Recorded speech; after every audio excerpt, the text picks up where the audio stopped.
Hello everyone, welcome back. तो आज हम डेप्रिसिएशन चैप्टर का सेकंड सम सॉल्व करने वाले हैं, विच इज प्रैक्टिकल एग्जांपल 1 और सिंपली अनसॉल्व्ड एग्जांपल 1। तो पहले इसे पढ़ते हैं, समझते हैं, देखते हैं कि क्या क्या ड्रॉ करना है, उसके हिसाब से फॉर्मेट रेडी करते हैं एंड सम सॉल्व करते हैं। तो फर्स्ट लाइन से शुरुआत करते हैं। On 1 April 2015 Farid of Nashik purchased motor car for ₹55,000। तो फरीद ऑफ नासिक उसने क्या किया, 55,000 रुपीज की मोटर कार परचेस की। What he purchased or what he bought? Motor car. तो मोटर कार इज एसेट। तो बट ऑब्वियस, अब एसेट खरीदोगे, गाड़ी खरीदोगे, तो हर साल के एंड पे फिर से आपको इस गाड़ी पर क्या करना पड़ेगा, डेप्रिसिएशन चार्ज करना पड़ेगा। कितना, कैसे, वो आगे देखते हैं। तो टू अंडरस्टैंड, 1 अप्रैल 15 को फरीद ने मोटर कार परचेस की फॉर 55,000। आगे उन्होंने दिया the scrap value of the motor car was estimated at ₹10,000 and its estimated life is 10 years। उन्होंने क्या कहा है कि जो गाड़ी आपने खरीदी 55,000 रुपए की गाड़ी है, राइट, एंड उसकी जो स्क्रैप वैल्यू है वो 10,000 है एंड उसकी जो एस्टिमेटेड लाइफ है वो 10 ईयर है। मीन्स व्हाट, इसका करना क्या है वो हम बाद में डिस्कस करते हैं। ये है क्या वो पहले समझते हैं कि मैंने आज 55,000 रुपीज़ की गाड़ी खरीदी, राइट, 55,000 में मैंने मोटर कार खरीदी, राइट, उसे मैं अपने बिजनेस के लिए मैं भी यूज़ करूँगा। अब जब मैंने गाड़ी खरीदी तब मेरे दिमाग में ये कैलकुलेशन है या ये मेरा एस्टिमेट है कि ये गाड़ी 10 साल तक मैं चलाऊँगा या 10 साल तक चलेगी, इसकी लाइफ ही 10 साल है, राइट, एंड फिर 10 साल बाद मैं इसे क्या करूँगा, बेच दूंगा। कैसे बेचूंगा, स्क्रैप में, यानी कि भंगार में, एंड भंगार में बेचते वक्त मुझे उसका कितना मिलेगा, 10,000 मिलेगा। सो उन्होंने वही कहा कि the scrap value of the motor car was estimated at 10,000, कि जब इसकी लाइफ कंप्लीट हो जाएगी, लाइफ क्या है आगे वही कहा है, it's estimated life is 10 years. Estimated अंदाजा है, स्क्रैप वैल्यू इज ऑल्सो अंदाजा। The scrap value of the motor car is estimated, estimated अंदाजन पकड़ी है 10,000 एंड इसकी लाइफ जो है कार की वो मैंने अंदाजन पकड़ी है 10 साल। या जब मैं गाड़ी खरीद रहा हूं तो मेरे दिमाग में ये है एस्टिमेट कि मैं इसे 10 साल चलाऊंगा एंड 10 साल बाद इसे 10,000 में बेच दूंगा, एज सिंपल एज दैट। तो 10,000 will be termed as a scrap value, that is when the life of the asset is completed I will sell it as a भंगार, एज अ स्क्रैप, एंड उसे बेच के मुझे 10,000 रुपए return में मिलेगा। अब ये इन्फॉर्मेशन क्यों दी है, अगर आपको डाउट है तो बाद में ये डाउट क्लियर हो जाएगा, अभी कुछ सोचने की जरूरत नहीं है। सिंपल टू अंडरस्टैंड कि मैंने 55,000 की गाड़ी खरीदी, राइट, मैं उसे कब तक चलाऊंगा या कितने सालों तक चलाऊंगा, 10 सालों तक चलाऊंगा, दिस इज माय एस्टिमेट कि 10 साल तक मैं उसे यूज करूंगा, राइट, एंड 10 साल बाद मैं उसे क्या करूंगा, स्क्रैप कर दूंगा, बेच दूंगा, राइट, मैं उसे भंगार में बेच दूंगा एंड उससे मुझे 10,000 रुपए मिलेंगे। आगे the registration charges of the motor car was 5,000, right. अब ये भी इंपॉर्टेंट पार्ट है, राइट, क्यों इंपॉर्टेंट है, इसका एप्लीकेबिलिटी क्या है वो हम धीरे धीरे करके समझते हैं। तो उन्होंने कहा कि आपने 55,000 की गाड़ी खरीदी एंड जब आप गाड़ी खरीदते हो तो आपको उसे रजिस्टर करना पड़ता है with the RTO, regional transport office, yes और नो। तो गाड़ी खरीदने पर आपने रजिस्ट्रेशन के लिए रीजनल ट्रांसपोर्ट ऑफिस को 5,000 रुपीज़ पे किया। तो मैंने गाड़ी तो खरीदी 55,000 में, बट RTO को मैं 5,000 पे करके अपनी गाड़ी का रजिस्ट्रेशन प्लेट ले रहा हूँ, जिसे हम जनरली नंबर प्लेट कहते हैं। तो रजिस्ट्रेशन प्लेट मुझे मिला एंड ऑफिशियली गाड़ी मेरी हो गई। तो 55,000 की गाड़ी मैंने खरीदी, मतलब जिस शोरूम से मैंने गाड़ी खरीदी उनको 55,000 रुपीज़ दिए। बाद में मैं RTO में गया एंड RTO में मैंने 5,000 रुपये पे करके गाड़ी अपने नाम पर रजिस्टर करवा ली। तो मेरा सिंपल क्वेश्चन आपसे ये है कि जब मेरे हाथ में गाड़ी आई, या हाथ में तो नहीं आएगी बट जब मेरे पास गाड़ी आई तो उसकी टोटल वैल्यू कितनी की होगी, तो उसका सिंपल आंसर है उसकी टोटल वैल्यू होगी 60,000। 55,000 I paid to the showroom, और मे बी मैंने सेकेंड हैंड गाड़ी खरीदी तो सेकेंड हैंड डीलर है उसको पे किए, तो 55,000 का चेक मैंने उसको दे दिया, गाड़ी मेरे पास आ गई। अब मैं RTO में चला गया, RTO में सारे पेपर्स डॉक्यूमेंट सबमिट किए एंड RTO ने 5,000 रुपये मुझसे रजिस्ट्रेशन चार्जेस लिए एंड तब जाके वो गाड़ी मेरे नाम पर रजिस्टर हुई। तो फाइनली अगर मैं कार की वैल्यू किसी को बताऊंगा तो मैं उसको क्या बताऊंगा, 60,000 की पड़ी, यस और नो। आप अगर किसी को कहोगे कि आपको कोई बोलेगा से आप फरीद हो, राइट, आपका दोस्त आया वो बोला रहे अच्छी कार है, कितने की है, आप बोलोगे 60,000 में पड़ी, 55 की थी, 5,000 रजिस्ट्रेशन, 60,000 में गाड़ी मेरी होगी। तो 60,000 will be termed as the cost of this motor car. तो जब भी आप कॉस्ट कहलाओगे इस गाड़ी की, आप कितनी कहोगे, 60,000 रुपये। ये हमने कैपिटल एक्सपेंडिचर करके जर्नल एंट्री के वक्त एक कंसेप्ट पढ़ा था। जब भी आप कोई एसेट एक्वायर करोगे और उस एसेट के ऊपर जितने भी आप इंसिडेंटल चार्जेस पे करोगे, तो उस एसेट आपकी होने के लिए आपको जितना खर्च करना है will be termed as capital expenditure and वो उसी एसेट की कीमत में ऐड किया जाएगा। 55,000 की कार है plus 5,000 I paid for registration, तो कार की final value is 60,000। Is this clear? तो 60,000 will be termed as cost of car.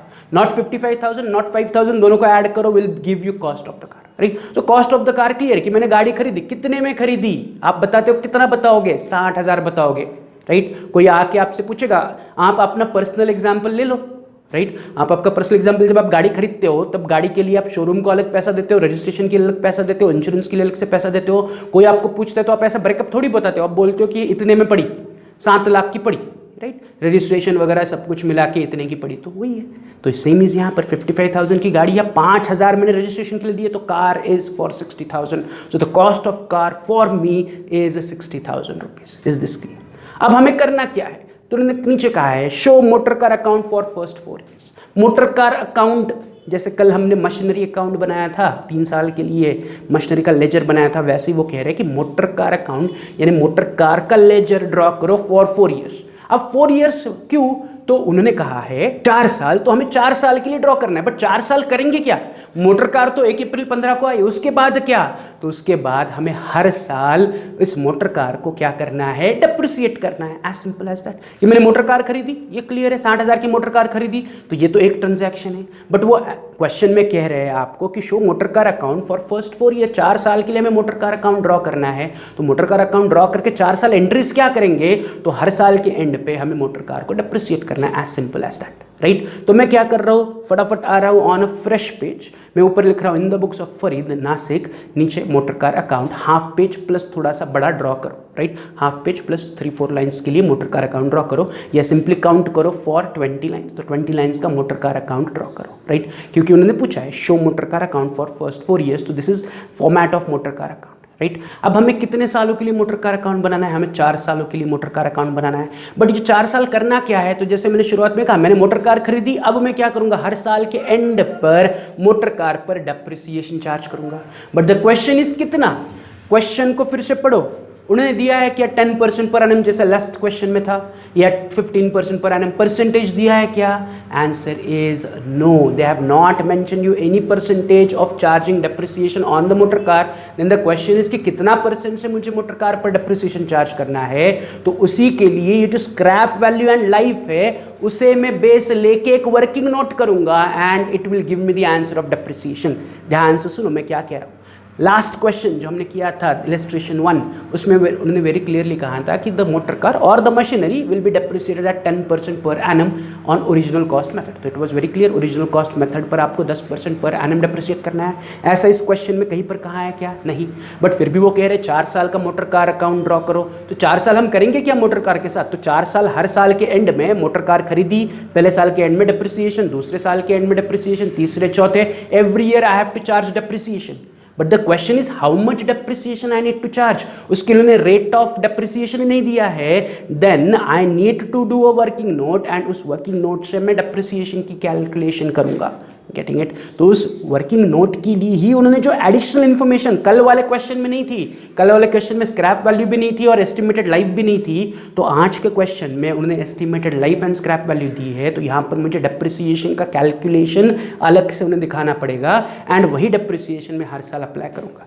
ये तो मेरा मोटर कार अकाउंट बना, ये उन्होंने पूछा है। अब उसके नीचे में आ रहा हूँ, लिख रहा हूँ calculation of depreciation per annum, right. Calculation of what, depreciation per annum. अब मैं क्यों अलग से नोट उन्हें दे रहा हूं डेप्रिसिएशन की, क्योंकि क्वेश्चन में उन्होंने रेट ऑफ डेप्रिसिएशन अलग से मेंशन नहीं किया है, बट उल्टा हमें scrap value and estimated life दी है। तो we have to use a formula, right, to calculate depreciation. वो फॉर्मूला क्या है, वो फॉर्मूला कहता है depreciation per annum is equal to original cost minus scrap value divided by estimated life of the asset in years. तो ये आपको formula use करना है, एंड हर साल में अपने मोटर कार को कितने रुपए से डेप्रिसिएट करूंगा उसका आंसर आपको फाइंड आउट करना है। बट ये फॉर्मूला हर क्वेश्चन में यूज करना है क्या, आंसर इज नो। ये तभी यूज करना है जब क्वेश्चन में आपको estimated life and scrap value दी जाएगी एंड रेट ऑफ डेप्रिसिएशन नहीं होगा। Is this clear? तो इस क्वेश्चन में रेट ऑफ डेप्रिसिएशन नहीं है, but scrap value and estimated value दी है। तो I need to do a working note of calculation of depreciation, I will use this formula and calculate depreciation. तो पहला काम मैं क्या कर रहा हूं, फॉर्मूले को नीचे लिख रहा हूं अपने नोटबुक में। मैं लिख रहा हूं depreciation per annum is equal to original cost minus scrap value whole divided by estimated life of asset in years. ये क्लियर है। मैं फॉर्मूला क्यों यूज कर रहा हूं, ये क्लियर है। फॉर्मूला से मुझे क्या मिलेगा, फॉर्मूला से मुझे हर साल कितना डेप्रिसिएशन चार्ज करना है वो मिलेगा। अब इन्हें एक एक करके सॉल्व करते हैं, राइट। तो मुझे क्या चाहिए, मुझे ओरिजिनल कॉस्ट चाहिए। तो अभी जैसे मैंने शुरुआत में डिस्कस किया था, ओरिजिनल कॉस्ट आपने मोटर कार कितने की खरीदी, आपने खरीदी 60,000 की। यू विल नॉट से 55,000 क्योंकि 5,000 रुपया रजिस्ट्रेशन के लिए है। तो फॉर्मूला में भी उन्होंने नीचे कहा है कि original cost of assets is equal to purchasing price of the asset plus incidental charges if any, right. कि परचेसिंग प्राइस, मैंने गाड़ी कितने में खरीदी 55,000, प्लस उसे रजिस्ट्रेशन करने के लिए कितना खर्चा है 5,000, तो my cost of asset is 60,000 rupees. तो मैं फॉर्मूला में आ रहा हूं, मैं लिख रहा हूं ओरिजिनल कॉस्ट की जगह लिख रहा हूं 60,000, राइट। अब माइनस मुझे क्या करना है, माइनस मुझे स्क्रैप वैल्यू करनी है। तो क्वेश्चन में उन्होंने वेरी क्लियरली कहा है the scrap value of motor car was estimated at 10,000, तो मैं लिख रहा हूं माइनस 10,000। ये दोनों क्लियर है। Original cost I am taking as 60,000,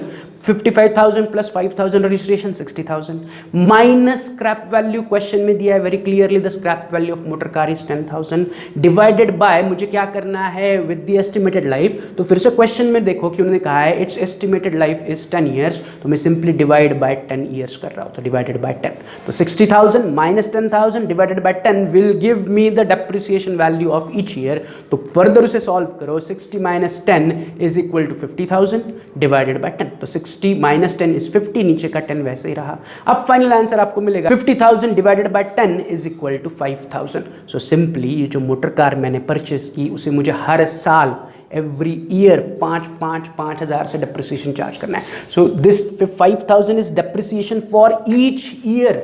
पहले साल 5,000, दूसरे साल 5,000, तीसरे साल 5,000। So the depreciation is fixed for every year, that's why it is straight line method और फिक्स्ड इंस्टॉलमेंट मेथड का क्वेश्चन। तो जब भी आप ये फॉर्मूले से डेप्रिसिएशन निकालोगे, जो डेप्रिसिएशन वैल्यू है will remain constant for all the year, जितने साल के लिए आपको अकाउंटिंग करना है या जितने साल आप एसेट यूज करोगे हर साल आप 5,000 रुपए से डेप्रिसिएट करोगे। Is this clear? तो ये डेप्रिसिएशन कैसे मिला? By using the formula. ये फॉर्मूला क्या कहता है कि original cost minus scrap value divided by estimated life in years. तो हमारी ओरिजिनल कॉस्ट में ले रहा हूं 60,000, 55,000 की गाड़ी है, 5,000 registration 60,000 minus scrap value question में दी है 10,000 divided by what is the life 10 years. तो फाइनल आंसर मुझे क्या मिला डेप्रिसिएशन का 5,000। तो मैं इसे लास्ट नोट कर रहा हूं, depreciation per annum is equal to 5,000 कि हर साल एवरी ईयर मैं अपने मोटर वैन को, अपने एसेट को 5,000 रुपए से डेप्रिसिएट करूंगा। Is this clear? अब हमें करना क्या है, तो अब हमें मशीनरी अकाउंट बनाना है। कितने सालों के लिए? 4 सालों के लिए। यस और नो? बट उस मशीनरी अकाउंट में एंट्रीज करने से पहले मैं क्या करूंगा, एक छोटी सी वर्किंग नोट बनाऊंगा। यस और नो? कि वर्किंग नोट, जैसे हमने कल वाला क्वेश्चन किया था कि वर्किंग नोट बेस लेके हमने लेजर पोस्टिंग की थी। यहाँ पर उन्होंने केवल पूछा है मशीनरी अकाउंट बनाओ, बाकी कुछ नहीं बनाना है, सिर्फ मशीनरी अकाउंट। कल वाला क्वेश्चन तो बहुत लंबा था, जर्नल एंट्रीज दो, मशीनरी, डेप्रिसिएशन। इस क्वेश्चन में उन्होंने केवल मोटर कार अकाउंट बनाने के लिए कहा है। तो बस हम मोटर कार की एंट्रीज मोटर कार अकाउंट में देंगे, बट मोटर कार अकाउंट में क्या क्या एंट्रीज देनी है उसका पहले छोटा सा वर्किंग नोट बनाएंगे। तो मैं क्या कर रहा हूँ, मैं आ रहा हूँ on a fresh page and वहाँ पर वर्किंग नोट ड्रॉ कर रहा हूँ, जैसे मैंने कल ड्रॉ किया था, date, particulars and amount rupees. Date का कॉलम, पर्टिकुलर्स का column and amount rupees. Simple. अब मैं शुरुआत कहाँ से करूँगा, तो मैं अपने वर्किंग नोट की शुरुआत करूँगा from purchase of my motor car की। मैंने मोटर कार खरीदी, कब खरीदी? क्वेश्चन में देखो, ऑन 1 अप्रैल 2015 फरीद ने परचेस की मोटर कार फॉर 55,000। तो मैं अपने वर्किंग नोट में डेट लिख रहा हूं 1 अप्रैल 2015 एंड आगे लिख रहा हूं मैं मोटर कार परचेस्ड। बट अब जब मैं मोटर कार परचेस की अमाउंट लिखूंगा तो फिर से मैंने 55,000 में गाड़ी खरीदी और आगे उन्होंने कहा है the registration charges of motor car was 5,000। तो आई टेक 55,000 प्लस 5,000 यानी कि 60,000 माई कॉस्ट। ये ऑलरेडी हमने डिस्कस किया हुआ है कि जब मैं कॉस्ट पकड़ूंगा अपने मोटर कार की उसे मैं 60,000 लिखूंगा। तो मैंने मोटर कार परचेस की for how much? For 60,000 rupees. तो ऑन 1 अप्रैल 2015 फरीद ने मोटर कार परचेस की फॉर 60,000। Is this clear? 60,000 कैसे? मोटर कार की original price 55,000 plus registration charges 5,000, सो मोटर कार मुझे मिली 60,000 में। ये क्लियर है? अब मोटर कार तो आ गई। अब मोटर कार आने के बाद हमें इस मोटर कार को करना क्या है? इस मोटर कार को हमें हर साल डेप्रिसिएट करना है। यस और नो? तो डेप्रिसिएशन कब चार्ज करना है? तो उन्होंने क्वेश्चन में आपको कहा है assuming that the books of accounts are closed on 31 March every year. कब का आपको बुक्स ऑफ अकाउंट्स क्लोज करने हैं? 31 मार्च एवरी ईयर। तो आपका अकाउंटिंग ईयर हर साल 31 मार्च को कंप्लीट होगा तो आपको डेप्रिसिएशन भी 31 मार्च को हर साल चार्ज करना है। क्या कह रहे हैं वो? assuming that the books of accounts are closed on 31st March every year, कि books of accounts are closed on 31st March, तो जिस दिन हम बुक्स ऑफ अकाउंट्स को क्लोज करते हैं उसी दिन हम डेप्रिसिएशन चार्ज करते हैं, तो इस मोटर कार को मुझे हर साल 31 मार्च को डेप्रिसिएट चार्ज करना है। तो मैंने खरीदा ऑन 1 अप्रैल 15, यस और नो? तो 1 अप्रैल 15 के बाद अब मैं पहला डेप्रिसिएशन एक साल बाद या पहले अकाउंटिंग ईयर एंड पे चार्ज करूंगा, जो कि होगा ऑन 31 मार्च 16। क्या लिख रहा हूं मैं? 31 मार्च 16 क्या चार्ज करूंगा? डेप्रिसिएशन चार्ज करूंगा। 31 मार्च 16 कहां से आया?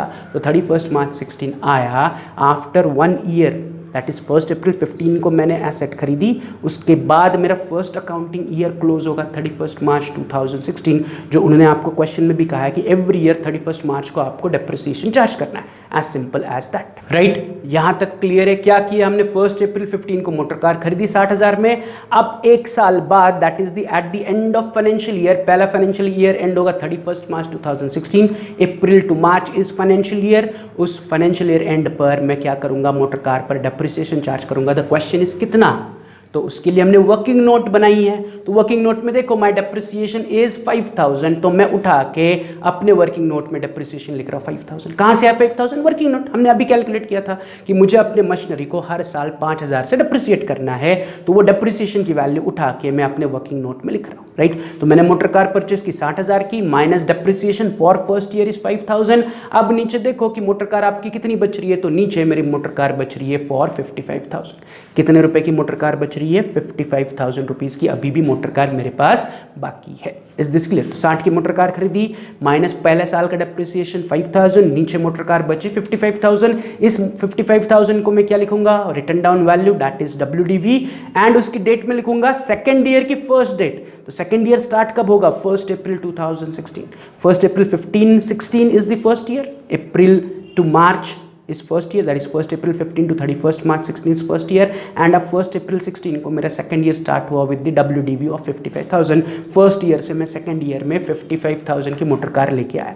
फर्स्ट ईयर मैंने खरीदा था 60,000 में, लेकिन एक साल यूज करने पर उसकी डेप्रिसिएशन हो गया 5,000। अब मेरे पास 55,000 रुपीज की मोटर कार अभी भी बाकी है, राइट? अब आगे क्या? तो उन्होंने क्वेश्चन में कहा है show motor car account for first 4 years, तो ये पहले साल का डेप्रिसिएशन हुआ। अब मुझे क्या करना है? आगे और 3 साल के लिए डेप्रिसिएशन चार्ज करना है। That is very simple task, yes और नो? कि हर साल के एंड में, हर फाइनेंशियल ईयर के एंड में मुझे क्या करना है? मोटर कार पर डेप्रिसिएशन चार्ज करना है। That is very simple task. मेरा पहला साल का वर्किंग नोट क्लियर है कि मैंने मोटर कार खरीदा, उसको डेप्रिसिएट किया, उसका बैलेंस में सेकंड साल में लेके आया। अब सेकंड साल का एंड कब होगा? 31 मार्च 2017। फिर से मैं क्या करूंगा? डेप्रिसिएशन चार्ज करूंगा। कितना चार्ज करूंगा? 5,000 रुपीज चार्ज करूंगा। तो सेकंड ईयर का डेप्रिसिएशन काटने के बाद मेरे पास कितनी मशीन नीचे बचेगी? 55,000, जिसे मैं फिर से कहूंगा return down value for the third year 1 अप्रैल 2017। तो थर्ड ईयर 1 अप्रैल 2017 को स्टार्ट हुआ, जब मैं सेकंड ईयर से थर्ड ईयर में 50,000 रुपए की मोटर कार लेके आया। अब फिर से मैं क्या करूंगा? थर्ड ईयर के एंड में, दैट इज 31 मार्च 2018 को डेप्रिसिएशन चार्ज करूंगा 5,000। फिर से 50,000 माइनस 5,000 मेरे पास बचा 45,000, उसे मैं फिर से कहूंगा रिटर्न डाउन वैल्यू ऑन 1 अप्रैल 2018। तो फोर्थ ईयर की शुरुआत हुई 1 अप्रैल 2018, जिसमें मैं थर्ड ईयर से मोटर कार नीचे लेके आया ऑफ 45,000। अब फिर से क्या करूंगा? 1 अप्रैल 2018 को मेरा फोर्थ ईयर स्टार्ट हुआ। अब मुझे फोर्थ ईयर के एंड पे, दैट इज 31 मार्च 2019 को फिर से डेप्रिसिएशन चार्ज करना पड़ेगा 5,000 रुपीज। तो 45 माइनस 5, अब finally my motor car remain is 40,000, जिसे मैं फिर से कहूंगा WDV ऑन 1 अप्रैल 2019। तो ये सिंपल है वर्किंग नोट, राइट? सिर्फ हमें ज्यादा दिमाग कहाँ लगाना पड़ा? To calculate the depreciation. एक बार डेप्रिसिएशन की वैल्यू मिल गई, अब मैं क्या कर रहा हूँ? 60 की मशीन माइनस फर्स्ट ईयर का डेप्रिसिएशन, 55 की मशीन बची, माइनस सेकंड ईयर का डेप्रिसिएशन, 50 की मशीन बची, माइनस थर्ड ईयर का डेप्रिसिएशन, 45 की मशीन बची, माइनस फोर्थ ईयर का डेप्रिसिएशन, 40,000 की मशीन या फिर मोटर कार बची। तो मोटर कार है, यहाँ पर मशीन नहीं है, तो मोटर कार हमारे पास at the end of fourth year बची 40,000 रुपीज की। सिर्फ मैंने क्या किया? यहाँ पर डेट लिखी कि 1 अप्रैल 15 को मोटर कार खरीदी, फिर पहला ईयर एंड हुआ 31 मार्च 16, फिर सेकंड ईयर स्टार्ट हुआ 1 अप्रैल 16, वो एंड हुआ 31 मार्च 17, एंड सो ऑन। ऐसे मैंने 4 साल के लिए वर्किंग नोट बना ली। यहाँ पर हमारा वर्किंग नोट रेडी हो गया। अब एक एक करना क्या है, वर्किंग नोट हुआ, अभी भी हमारा मोटर कार अकाउंट में पोस्टिंग पेंडिंग है, तो मैं क्या करूंगा, वर्किंग नोट को बेस लेके अपने मोटर कार अकाउंट में पोस्टिंग करूंगा, यस और नो। तो मैं क्या कर रहा हूं, अपने वर्किंग नोट को साइड में लेके आ रहा हूं, राइट, मैं यहां पर उसे डिस्प्ले कर रहा हूं, इस वर्किंग नोट को बेस लेके मुझे मोटर कार अकाउंट में लेजर पोस्टिंग करना है। सिंपल है, जैसे हमने कल किया था वैसे ही आज करना है। यहाँ पर केवल मोटर कार का आपको कॉन्सेंट्रेट करना है कि मोटर कार के साथ क्या हुआ, तो मोटर कार आई, फिर पहले साल डेप्रिसिएशन किया, दूसरे साल डेप्रिसिएशन किया, तीसरे साल डेप्रिसिएशन किया, चौथे साल डेप्रिसिएशन किया, बस इतना ही है। प्लस साथ ही साथ हमें क्या करना है, हर साल के एंड में बैलेंस कैरी फॉरवर्ड करते जाना है। तो शुरुआत कहाँ से होगी कि 1 अप्रैल 15 को हमने मोटर कार परचेस की फॉर 60,000। मोटर कार परचेस करने की एंट्री या एसेट परचेस करने की एंट्री हमेशा होगी मोटर कार या एसेट अकाउंट के डेबिट में। तो मैं डेबिट में लिख रहा हूँ 1 अप्रैल 15 टू बैंक अकाउंट 60,000 कि motor car account debit, yes और no, debit what comes in, मैंने मोटर कार खरीदी तो motor car account is debit, तो मोटर कार अकाउंट के डेबिट में मैं लिख रहा हूँ टू बैंक अकाउंट, कितने की मोटर कार है, 60,000, ये क्लियर है। तो वर्किंग नोट में जो पहला ट्रांजैक्शन था कि हमने मोटर कार परचेस की, तो ये मोटर कार परचेस करने की एंट्री है। अब इस मोटर कार पर हम क्या करेंगे, हम फर्स्ट ईयर के एंड में दैट इज 31 मार्च 2016 को उसको डेप्रिसिएट कर रहे हैं बाय 5,000। तो हमने फर्स्ट ईयर के एंड पे 31 मार्च 2016 को मोटर कार को डेप्रिसिएट किया। अब डेप्रिसिएशन की एंट्री एसेट अकाउंट के कौन सी तरफ जाएगी, ऑन द क्रेडिट। जब एसेट आई डेबिट, अब डेप्रिसिएशन मतलब एसेट की वैल्यू कम होगी, तो credit what goes out principal पर मैं क्या करूंगा, अपने मोटर कार अकाउंट को क्रेडिट करूंगा। तो मोटर अकाउंट के क्रेडिट में या मोटर कार अकाउंट के क्रेडिट में मैं डेट लिख रहा हूँ 31 मार्च 16 बाय डेप्रिसिएशन 5,000। सेम जैसे हमने कल किया था वैसे ही मैं कर रहा हूँ। यहाँ पर उन्होंने केवल मोटर कार अकाउंट पूछा है, तो मैं केवल मोटर कार पर कॉन्सेंट्रेट कर रहा हूँ कि मैंने मोटर कार खरीदी, पहली एंट्री, अब उसे साल के एंड में डेप्रिसिएट किया, दूसरी एंट्री। अब जैसे ही मैं मोटर कार पर डेप्रिसिएशन चार्ज करूंगा, इमीडिएटली मैं क्या करूंगा, मोटर कार अकाउंट को बैलेंस करूंगा। तो अगर आप बैलेंस करोगे तो 60 बड़ा है, -5,000 मेरा बैलेंसिंग फिगर आ रहा है 55,000। How to balance a ledger, इसका हमने ऑलरेडी डिटेल वर्किंग दिखा हुआ है, यस और नो, चैप्टर लेजर चैप्टर में लेजर को कैसे बैलेंस करते हो देखा हुआ है। अगर डाउट है तो फिर से जाओ और देखो कि लेजर को कैसे बैलेंस करते हैं। तो 60,000 डेबिट बड़ा था, -5,000 क्रेडिट छोटा है, 55,000 इज माय क्रेडिट बैलेंस, जिसे मैं अंदर कहूंगा by balance carried down, date आएगी 31 March 16 and carried down balance को मैं इमीडिएटली 1 अप्रैल 2016 को कहूंगा to balance brought down 55,000। Is this clear. तो फर्स्ट ईयर का बैलेंस मैं सेकेंड ईयर में लेके आया। अब सेकेंड ईयर क्या हुआ, तो सेकेंड ईयर डायरेक्टली मैंने 31 मार्च 17 को फिर से मोटर कार को 5,000 से डेप्रिसिएट किया। मैं अपने मोटर कार को फिर से क्या कर रहा हूँ, सेकेंड ईयर के एंड में डेप्रिसिएट कर रहा हूँ। तो फिर से मैं आ रहा हूँ मोटर कार अकाउंट में, डेप्रिसिएशन की एंट्री में एसेट अकाउंट के क्रेडिट में लिखूंगा। तो क्रेडिट में मैं डेट लिख रहा हूँ 31 March 17 bye depreciation account 5,000। Simple. तो मैंने क्या किया, सेकेंड ईयर का भी डेप्रिसिएशन चार्ज किया। जैसे ही डेप्रिसिएशन चार्ज करूंगा मैं फिर से मोटर कार अकाउंट को बैलेंस करूंगा।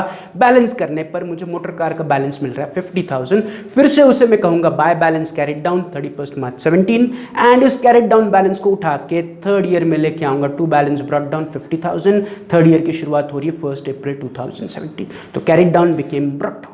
अब तीसरा ईयर स्टार्ट हुआ। तीसरी ईयर में क्या हुआ, तीसरी ईयर में मैंने फिर से डेप्रिसिएशन चार्ज किया 5,000 रुपीज़, कब, 31 मार्च 18 को। तो फिर से डेप्रिसिएशन की एंट्री में मोटर कार अकाउंट के क्रेडिट में लिख रहा हुआ 31 मार्च 18 bye depreciation account 5,000 depreciation charge किया। फिर से मोटर कार अकाउंट को बैलेंस करो 50-50 दोनों तरफ, बैलेंसिंग फिगर 45,000। 50,000 डेबिट बड़ा है, माइनस क्रेडिट के 5,000, 45,000 is my balancing figure of motor car account. फिर से उसे मैं कहूंगा by balance carried down and उसकी डेट आएगी 31 मार्च 18, दैट इज थर्ड ईयर की एंड। तो थर्ड ईयर एंड हो रहा है 31 मार्च 18 bye balance carried down. Carried down को उठा के इमीडिएटली 1 अप्रैल 18 को लेके आओ टू बैलेंस ब्रॉट डाउन 45,000। तो मैं 1 अप्रैल 18 को नीचे फोर्थ ईयर में थर्ड ईयर से बैलेंस लेके आया।